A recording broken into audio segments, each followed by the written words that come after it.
Okay, welcome back to the Investigative Journal on this August 10th, 2016 day on our calendar. I'm your host, Greg Anthony, and you're listening to FirstAmendmentRadio.com. You can listen to my show every evening from 6 p.m. to 7 p.m. That's Pacific time on First Amendment. They also play the show at 11 a.m. Pacific time. Thank you, First Amendment. Monday through Friday, you can catch that show. And if you can't listen there, please go to my website, my long-standing website for over a decade, chronicling the Vatican-led New World Order, and that's at arcticbeacon.com. Our show has been called the alternative to the alternative media, and what that really means is the narrative that we present here includes much needed information regarding how our country was formed, the Vatican's role in that, and the Vatican's role in history. Throughout history, I claim, and many researchers claim, they are responsible for most every war known to man, and it's going on as we speak today with their caliphate in this is an offshoot story, folks, but the caliphate that in their creation of ISIS, we're contending they also created Islam back in 700, and this is just an extension of that. Okay, enough of that. We've done shows on that. Today, part 4 of what I call the greatest theatrical staged play event in the history of mankind is being shown again to us, and that is the 2016 presidential elections. As you know, I view these elections through a different lens, and the lens I view is almost like a Hollywood movie camera lens. And I say that this show that they put on every 4 years is one of the biggest staged events, and really is what you would call a Hollywood political event. All of it is staged, all of it is scripted, all of it is pre-written, and what they do is they place in the characters that they basically hire or audition for. These characters audition for their roles just like they do in Hollywood, and then they're cast in their certain parts. Now,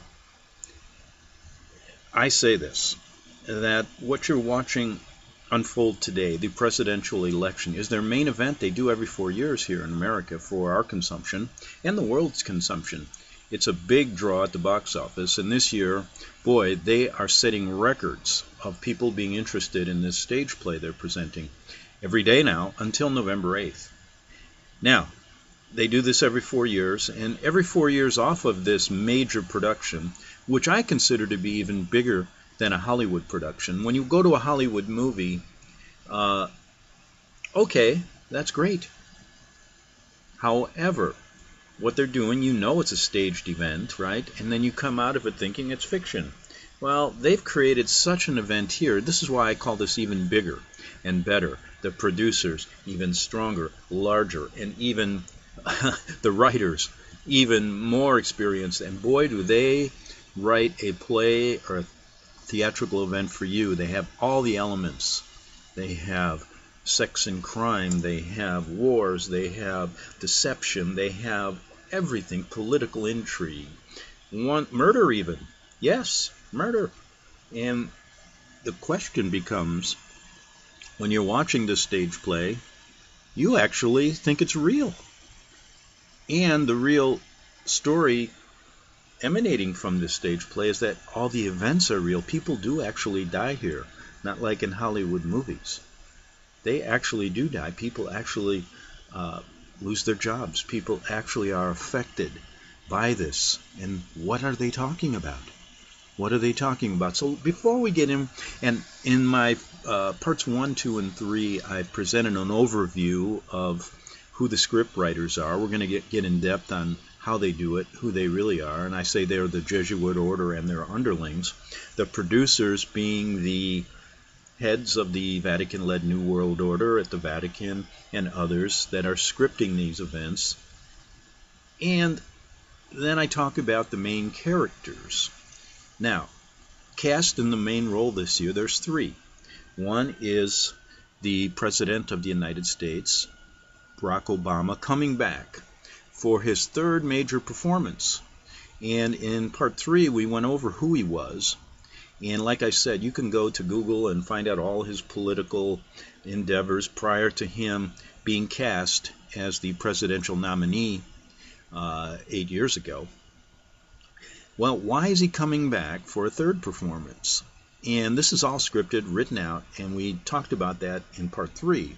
He's coming back because they have cast an old actress named Hillary Clinton, who's been she's been acting for years. She's been on the stage since, God, the 90s, really. Well, she was doing a bit part as the wife of a governor in Arkansas. And when her husband was made president in 1992, she was first lady. So she's been on the stage a long time. And my question was, why would they want to hire this cast this old actress again and again? It's kind of stale. It's kind of old. But that's why Obama's there, to help her along. And that's part of the script. Part of the script. Now, at the end of the show today, I'm going to present to you a little bit about her person, how they're depicting her. And she's right now she's experiencing some physical disabilities that are a side story to this play we're doing, and we're going to get into those. Now today, what I want to do with the next actor, and I'm telling you, this guy has some acting experience. In fact, he was a big Hollywood television actor prior to him being cast in this role as the Republican nominee for the United States presidency. Yes, he was on reality TV and had a very successful show for over a decade, making millions of dollars, and everybody saw Donald Trump on TV as this flamboyant builder. He's a master builder. You know Trump Towers, you know everything about him. He's a master builder, and so, just as we did with Obama, we're not going to go into everything he's done in his life. You can check that out. We're going to try and look at his Jesuit or his Masonic connections. Now, knowing that he's a billionaire builder, you know he has to be connected to Freemasonry. He's a builder. That's what Masonry is. And through that, there's some many different connections. But I have not been able to find him being a member of a lodge or anything else. But I do watch him, his acting ability, ever since he started this new role. Now he's cast in the big role, going from reality TV now to the big stage. And he got this part, I believe, because he's a great actor. This guy has taken over the stage and upstaging both Clinton and Obama so far. And just one thing after another keeps rolling out in this stage play. And before I get into, and all we're going to do is look at his Jesuit connections and his possible Freemasonry connections. But once you look at his performance so far, you find him saying the most outlandish things. And it seems to take over in the press coverage every day that when you're watching this thing unfold on TV. Now, who is the press? Mr. Trump, the actor, is depicting him in the script that's already written for him, the press being on the side of Hillary Clinton, and he's not getting a fair shake. That's how they're showing this.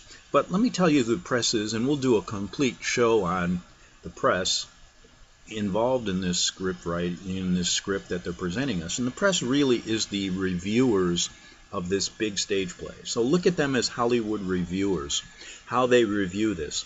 And of course, it isn't objective.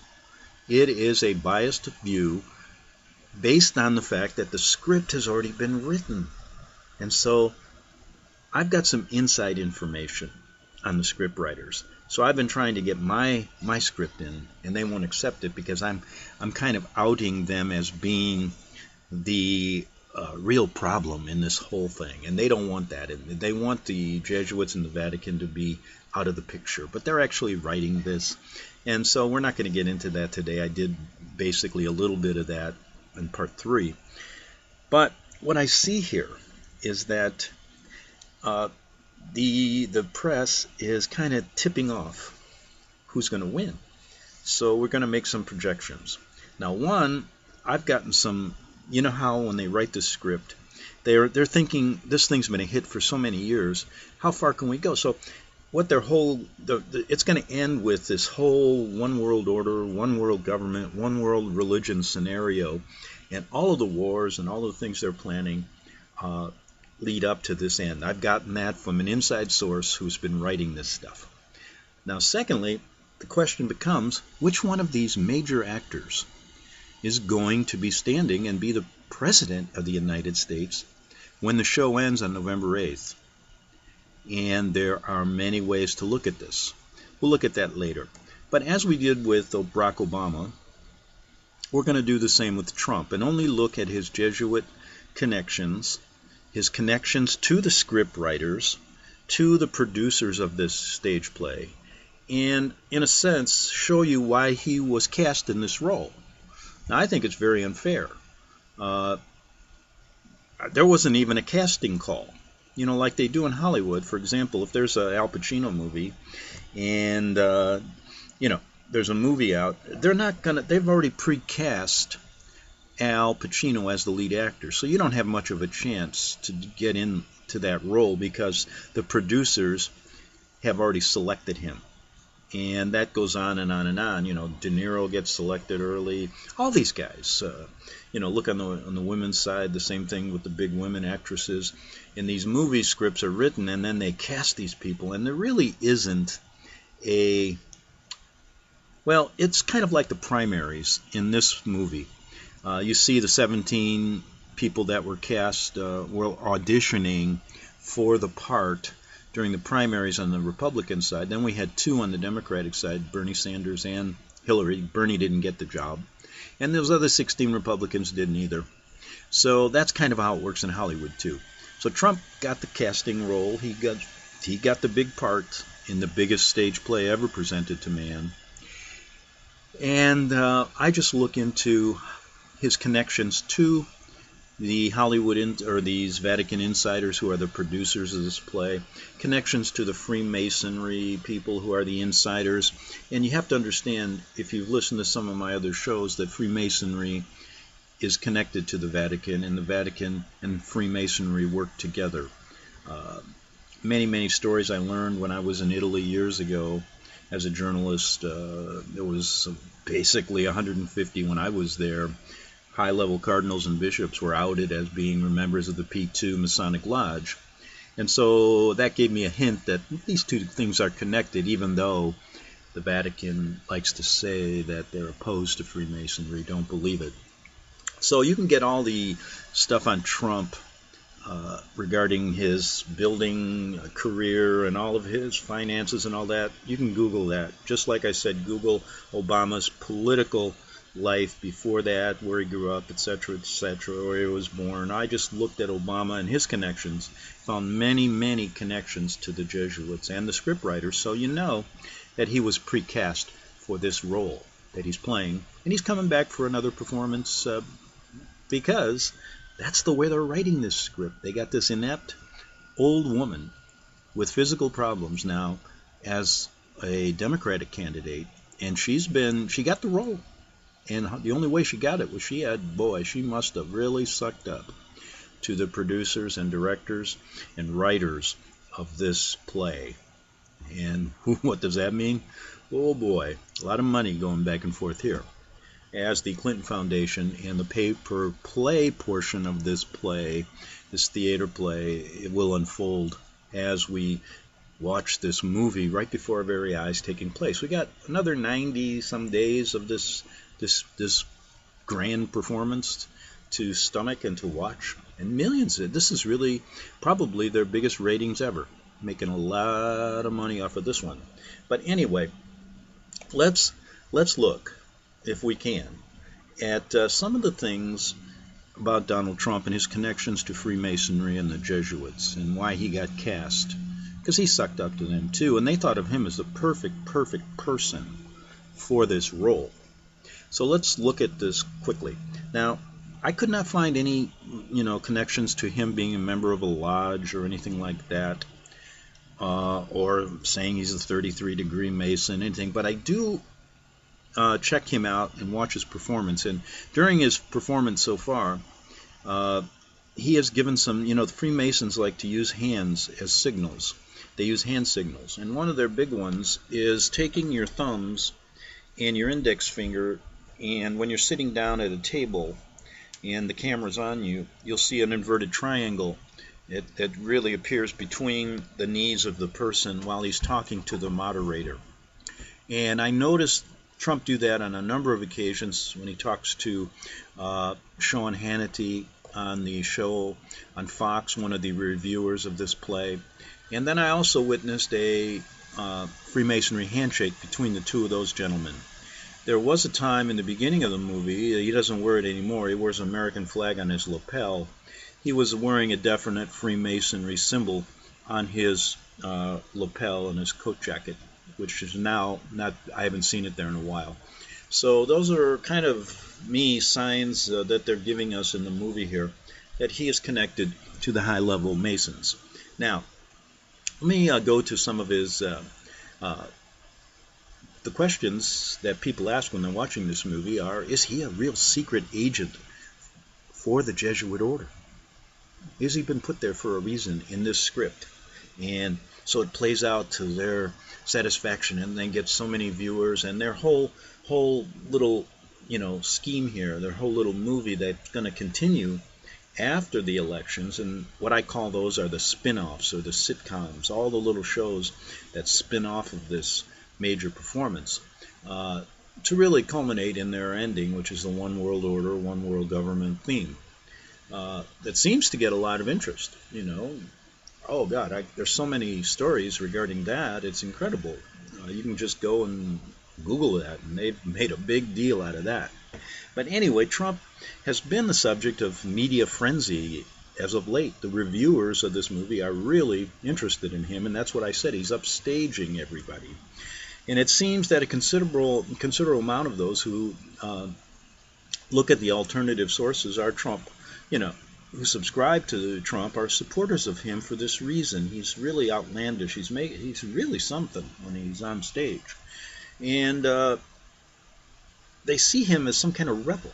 That's what he's depicted as, going against both the Republican and Democratic parties, as exemplified by his recent non-commitment to support the Republican nominee for president. This is back when the show was just getting started in the Republican primaries. And this goes on. He has really butted heads with all the major old players, all the old actors, the Bush family who starred in this role years ago, and he doesn't like them.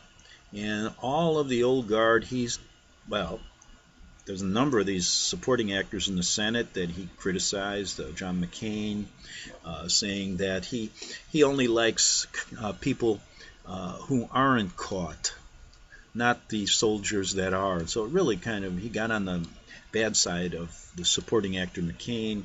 Then he's criticized another supporting actor, Paul Ryan, Speaker of the House, and it goes on and on and on. So they're really presenting a rebel, somebody bucking the system.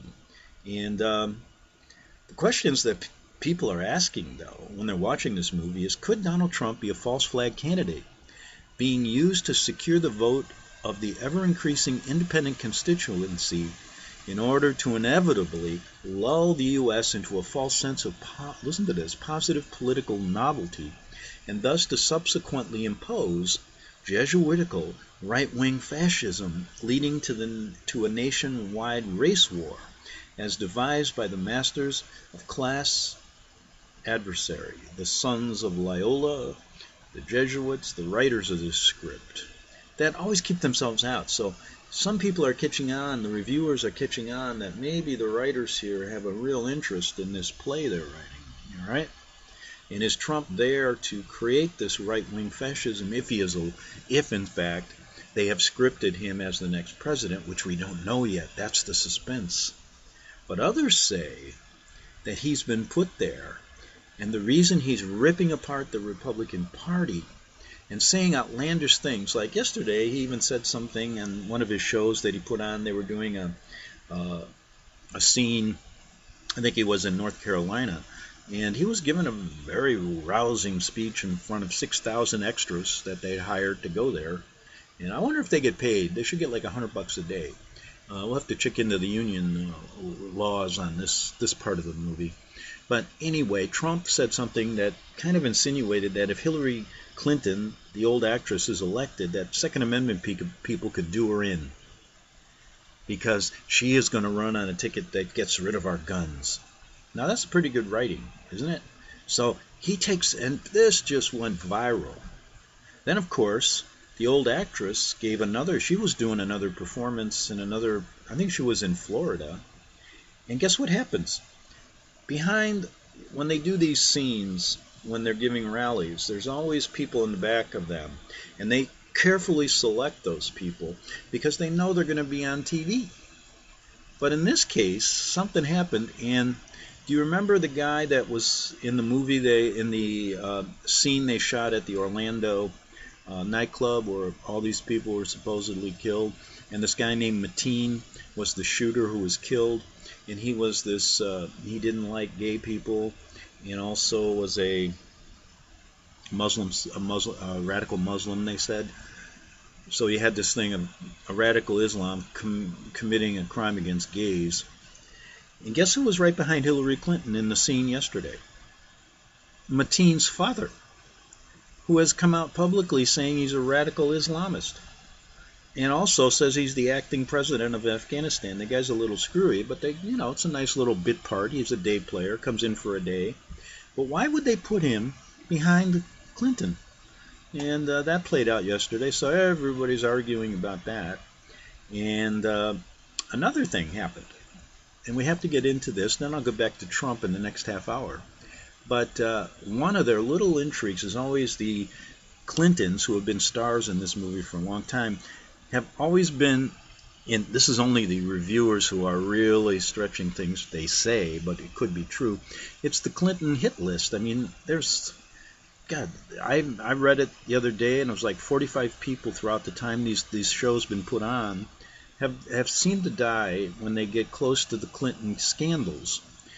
And yesterday, there was a DNC, that's the Democratic Party. He was a worker for the DNC. His name was Seth Rich.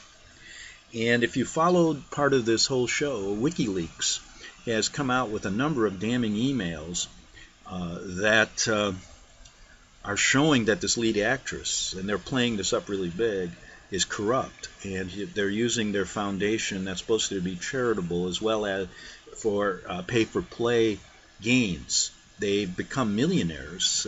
When they left the White House in the former movie, they were broke. Now they're worth over $100 million. And incredible story. Well, Julian Assange, who runs WikiLeaks from Holland, made the statement that he believes that Rich may have been killed because he was one of his informants giving inside information about the Clintons. What a story. What a storyline they're writing, huh? All the intrigue. Better than a Hollywood movie. That's why I call this the big movie. And so now they're investigating that in the movie because he was shot in the back walking in the park, and he wasn't robbed. Nobody took anything. So they're not just saying it was a hit. It was a hit for a robbery victim. They're checking to see if he was murdered for another reason. More intrigue with the lead actress, Hillary Clinton. So that's a little side story that they're playing out in this movie. And can't you see how this is getting interesting? So we're going to be back, talk more about the lead actor, Donald Trump, and his connections to the scriptwriters and producers. Back in 3 minutes on the Investigative Journal.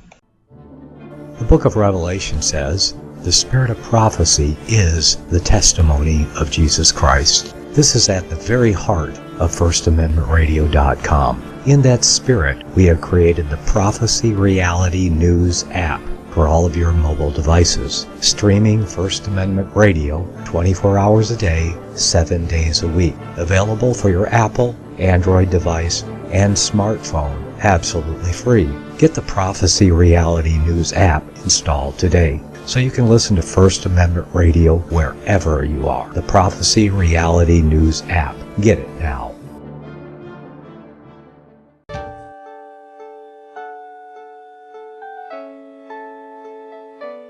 The program you are listening to is 100% sponsored by you, the listener, on this First Amendment Rights Media channel.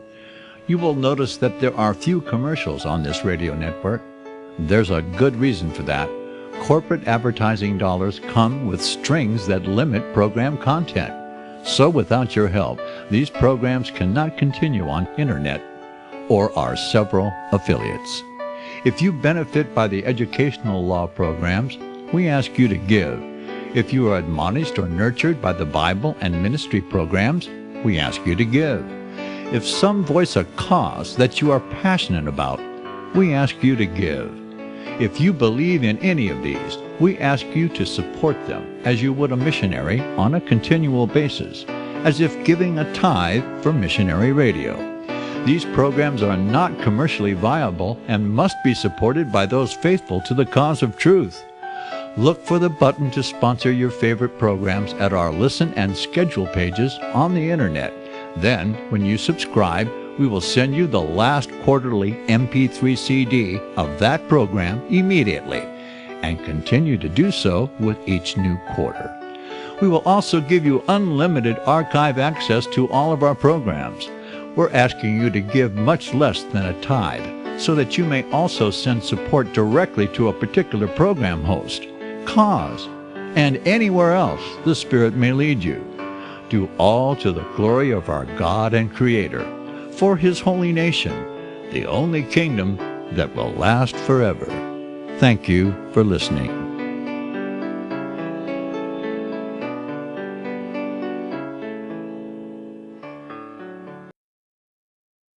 Since the beginning of time, kings have sought it, nations have fought for it. It has been traded, it has been borrowed, it has been purchased, it has been stolen. There's a reason for it. To secure the blessings of liberty to ourselves and to our posterity, invest with the security of gold and silver.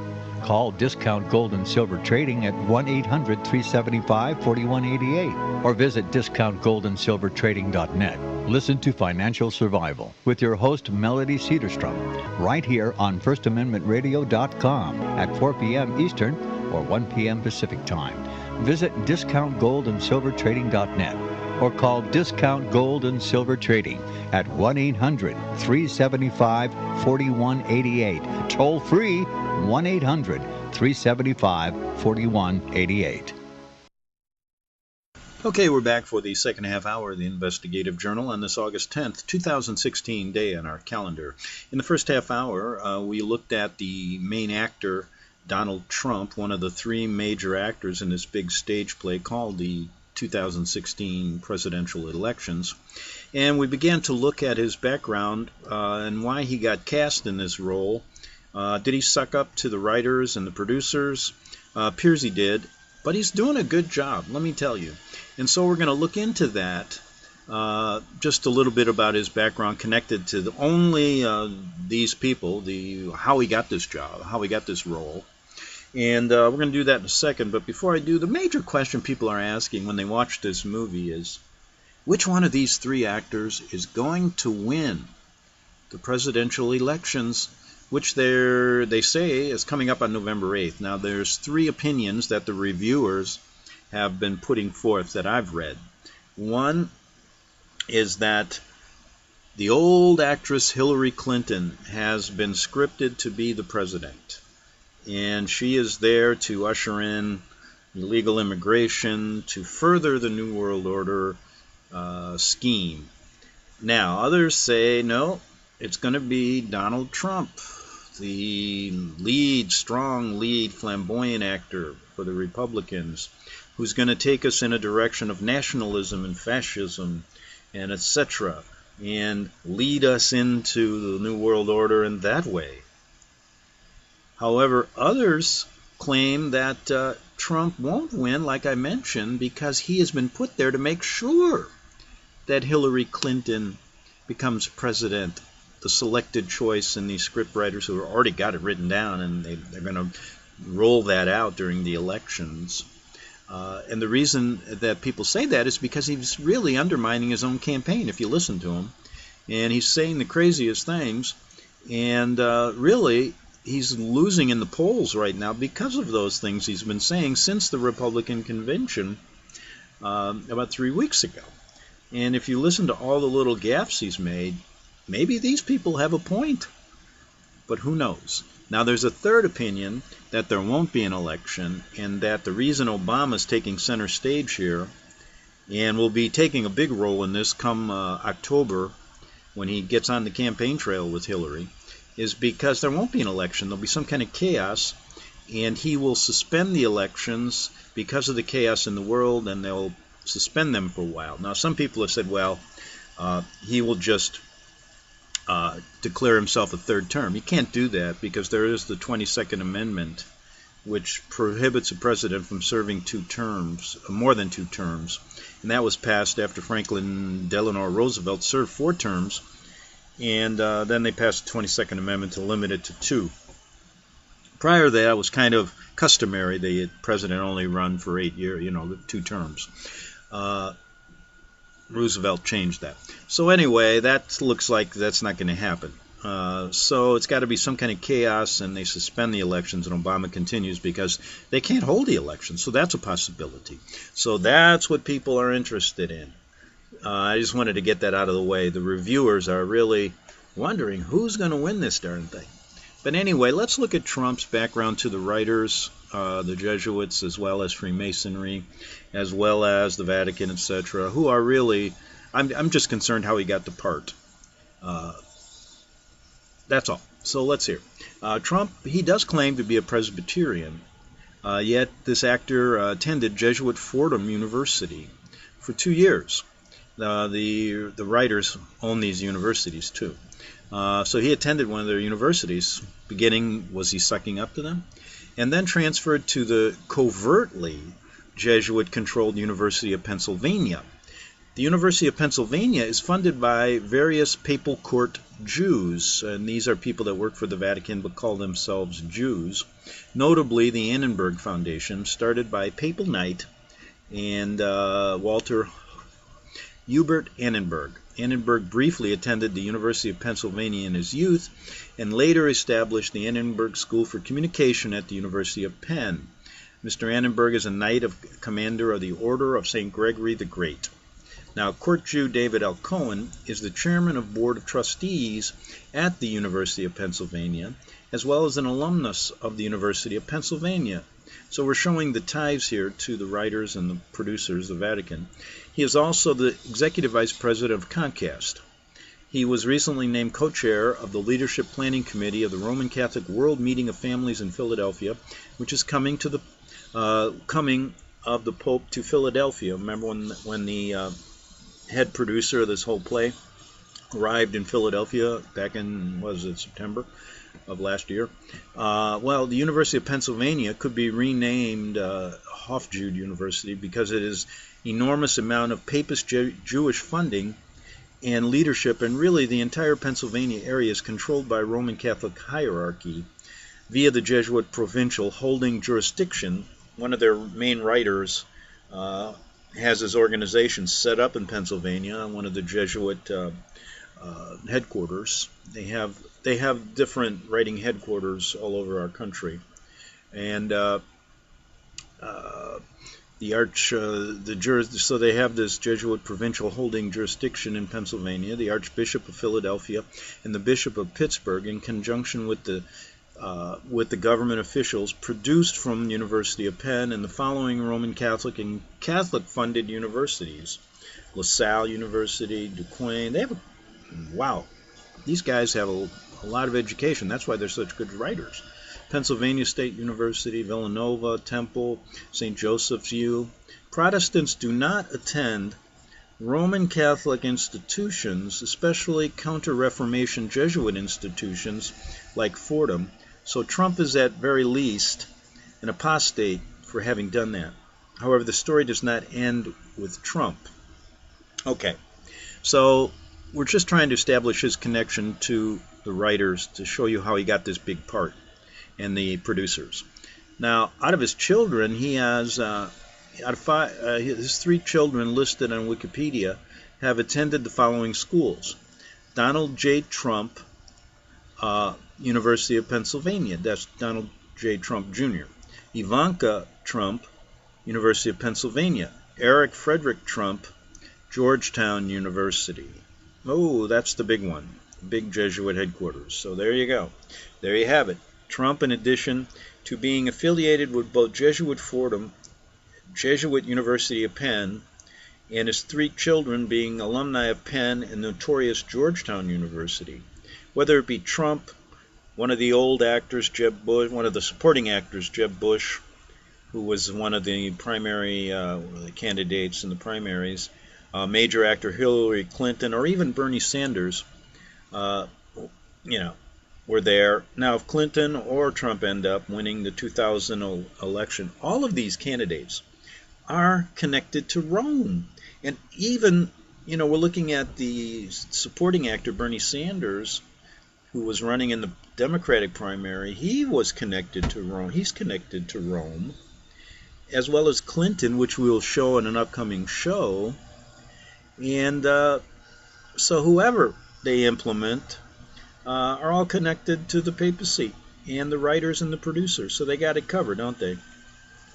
And even the supporting actors like Jeb Bush and others connected to Rome. And if you look back at the major actors in the last God knows how many years, they're all connected to the writers and producers. So you know how they got their part. And that's really what I wanted to establish with Trump. The information on him is regarding his position as lead actor. You'll see that he's even been depicted as officially at war with the writers of this. The Jesuit Pope, who's now the head producer of the play here, is attacking the lead actor and accusing of him of not being a Christian. So this is more of the stuff being written in these tabloids to get interest for this big show, right? And they say Pope Francis is a hypocrite and is a member of the military order, Jesuit order, that has been murdering millions of Bible-believing Christians for centuries. Now this is the interest. See, you read about this in the tabloids. This is all it's like Hollywood. How do they get interest in their movie? All these tabloid articles. Well, this is one here where they're saying that the lead actor, Donald Trump, is at odds, at war with the Jesuit order. And the writers and the producers, that creates interest, huh? How does he keep his job? Well, they cast him. He's got a contract. This is all just stuff coming out in the tabloids that you see every day. The Jesuits, remember this, were excommunicated and banned from the Roman Catholic Church in the 1700s for political infiltration and for carrying out assassinations. Wow, you see how this thing works? Wow, what they've written this thing back way in the 1700s too. It's quite interesting. And they even wrote in their plays back then, which didn't get the coverage. They didn't have TV back then, so they had to go actually on a stage and do it. And through reading and writing, which was a little bit more difficult for the people. Nowadays, people don't read and write very much, so they can just use TV. But the point I'm trying to make is that they were doing this years ago, and they've been kicked out of 80 countries. That's what they've written in their plays. It's amazing. They've poisoned so many people. They've supposedly killed Lincoln and Kennedy. I mean, it goes all the way back, and a number of other presidents. So they've got this thing down. It's a great story, and that's why people keep coming back and listening to it. But this is all tabloid stuff. Nobody believes it. But this creates interest, doesn't it? Below is an extract from the Jesuit Oath. They even give you the Jesuit Oath. Read that. It is interesting. But anyway, that's just a little side story about Trump. And that's in the tabloids. Now, let's explore this. Donald Trump, he's 69 right now, right? New York real estate mogul. They call him in the movie the unrepentant bigot. And continues to dominate the Republican presidential race. And he won it, and now he's in the big show, right? He's continuing the big show, the presidential elections. His ascendance, and the reason why he's such a great actor in this, he's accelerated his popularity by his willingness to insult virtually anything. Any ally within the conservative movement has left GOP leaders dumbfounded. So he's even dumbfounded. The people in his party are dumbfounded. How did this caricature, this actor of the Republican politician who has never held elected office before, this is the part he's playing, it's kind of interesting for the people to get this, and whose personal ideology is remarkably fluid, they got him saying so many different things. How did he beat all these people like Jeb Bush and Scott Walker, all these supporting actors who were really prominent in the political scene? They're saying maybe he's a false flag candidate for the Democratic Party to make sure that this old hag actress, Hillary Clinton, who, boy, I'll tell you, I'm going to present to you some information on her tomorrow regarding her physical health and her mental health that's going to really shock you. They're really playing this up, man. What a movie. And to understand this theory, it's helpful to understand where it came from. Okay, so we're going to go back to the tabloids here. And a Google search suggests the reviewers of this play, right, are writing this stuff, suggests that the first person to remark about Trump's indirect assistance to Clinton was the anti-war activist and conservative libertarian Justin Raimondo. In a long blog post back on July 13th, just a few days after Trump stole Jeb Bush's lead. See, this is already back to the primaries there.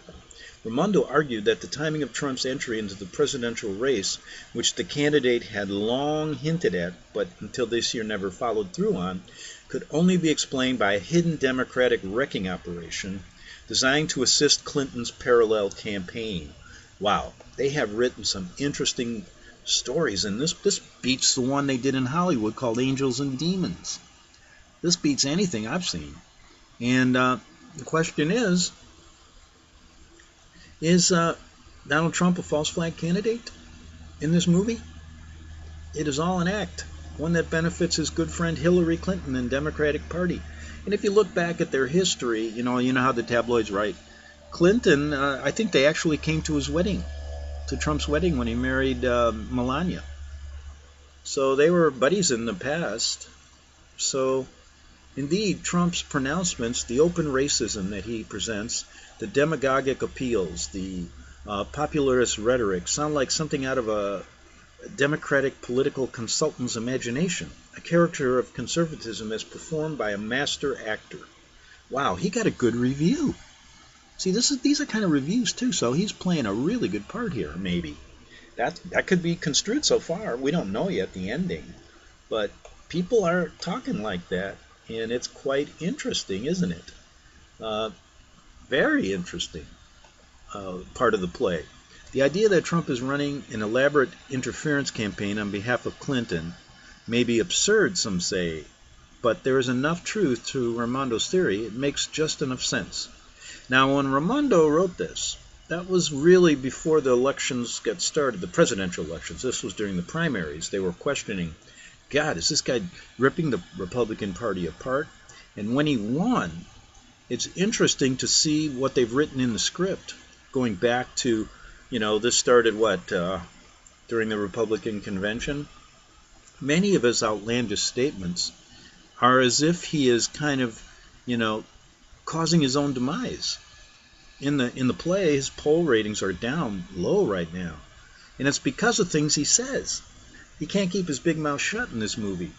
And if he did, and he just stuck to the issues like a normal party Republican would do, that's how they've cast him in the past, the Republicans, he might have a good chance to win, because the candidate now depicted, this old hag candidate, they've written a script for her, is really not a very good candidate in the eyes of many of the reviewers. I mean, she's lacking so much. And this would be a cakewalk. So maybe there is some truth to what's going to really happen in this movie and how they've written it out. So we're looking at it that way. Somebody tweeted this. The popular conservative writer Allen Ginsberg distilled Raimondo's argument into a vexing thought experiment. He said this, and this was way back, this was on July 23, wasn't it? If Trump had an agreement with Hillary to ensure her win by embarrassing the Republicans and then running as an independent, what would he be doing differently? Ginsburg's tweet has since been retweeted over 400 times, including earlier this week by a Wall Street Journal columnist, James Toronto, who serves on the paper's influential editorial board. So now the more serious reviewers are getting involved here. It would of course be incredible and virtually unprecedented in modern politics if a major party's top candidate were to run a campaign for the purpose of electing the party's most imposing political opponent. So what exactly supports the theory that Trump is such a candidate? Wow, what a movie line they've got this year. That's why so many people are interested in this movie. So what are the traits? What are the... It would, of course, like he said, be incredible, but what are the points in the movie that show you this may be happening? Though he's recently, they say, rebranded himself as the only Republican brave enough to speak the truth about undocumented immigrants, his past associations and political positions suggest the theory is, if not entirely believable, not exactly implausible. There are three main lines of argument supporting the assertion that Donald Trump is running and is acting a false flag campaign here. And that's the movie line they're writing. One, Trump cannot possibly be considered either a Republican or a conservative, once you account for his apparent political beliefs, many of which are remarkably liberal, and concrete policy proposals or lack thereof. Trump has close ties to two other main actors. One, Hillary, the main actor in this play, and Bill Clinton, a former actor who was, elected president twice, and has in fact donated to her and the other Democrats' campaigns in the past. So he's given them money in the past. And three, Trump's apparent intent to run on an independent ticket should he lose the Republican nomination. Now, we know that didn't happen, but he won the nomination, so that's how they played it out in the movie. This guy won, and that was amazing that he did that. I mean, that was compelling, a compelling story they wrote. So they checked his background out and his past acting ability and what he did, and he said that according to voting records, Trump is currently registered as a Republican, but in the past has been registered and repeatedly voted as a Democrat. In fact, he appears to have switched between the two parties at least 3 times in the last 14 years. In 2001, when they presented the big 9/11, that was one of their big shows. That was kind of like one of their biggest sitcoms they ever produced off of the elections in 2000, the big show. And that one, boy, was something out of a Hollywood movie. In fact, it outdid any Hollywood movie I ever saw. 9/11. Okay. He switched from Democrat to Republican. In 2008, he re-registered as a Democrat. In 2010, he re-registered as a Republican and maintained that affiliation to 2013. So Trump now is certainly a Republican, but only in the sense that any voter can register as a Republican. It's not like party officials perform an ideological litmus test on any voters. Complicating matters further, and this is really good in one of the reviewers, Trump's New York City residency, Republican New Yorkers have been known to register as Democrats in order to participate in Democratic primary elections, which are frequently the only elections that matter in the municipal politics in New York. The question whether he's a conservative. Now, see, they get really technical in these things. And let me see how much time I have for this part 4. I got about 3 minutes. So let's do this quickly. The question whether this main actor Trump, is a conservative is even trickier. Within the modern conservative movement, for example, it's more or less assumed that candidates representing conservative interests believe in abortion rights. That abortion should be restricted, in many cases radically so. It's also assumed that conservative candidates oppose the 2010 Affordable Care Act, and in a sense Trump falls in line with that right now. But in the past, he has basically endorsed both abortions and universal health care in the past. So there's a conflict, and there's many more, so we can get into some of those later. But let me end by saying this.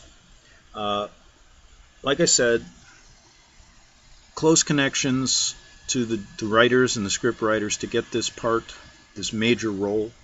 we showed Fordham University, Georgetown, his affiliation to many big Freemasons, known Freemasons. We cannot find him being a member of any lodge, but we have shown that he's shown hand signals, which is very prominent among Freemasons, and I pointed those out. You can check those out too. So there you go. That's how he got his part. Now tomorrow we're going to delve into the old hag actress Hillary Clinton, who's coming back for another role. Nobody thought she'd get the part. And we're going to talk a little bit about how they're depicting her in this movie having serious problems with her health that are causing her to act kind of weird and crazy sometimes. When you watch some of her performances given at some rallies and when she talks to people afterwards and when she talks to Congress, it's an amazing look at her. And are they depicting her as going to have a stroke before the election, giving it to some other Democrat like Joe Biden, who always comes to the rescue? Uncle Joe, that he's performed many supporting roles, was the supporting role star in the last one as vice president. Who knows, but it could happen. The way they're depicting her, man, when you see some of this stuff, not only you're going to see her as they've depicted her as a liar in the worst sense. So this movie has a lot of deception, a lot of lies. It sells in Hollywood. It sells right here in the big show. So we're going to look at her tomorrow. And also her connections to the writers. Now I know why she got this part again, even though she's a washed-up actress. She has sucked up to them so bad and given them more money than, God, Carter has pills. So we're going to go tomorrow and delve into this lead actress and how she got this role again and again and again. People are up in arms. If I was an actress or an actor, I'd be up in arms too about this. You don't have a chance getting the part. Well, anyway, we'll see you tomorrow for part 5. Have a good evening and good night.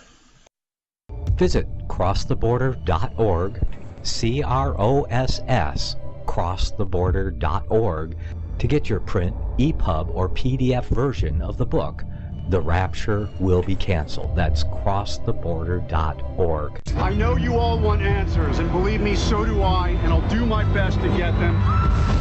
Despite Nicolas Cage's promise to do his best to get left behind rapture answers for us, don't hold your breath. Not everyone believes Left Behind is true prophecy.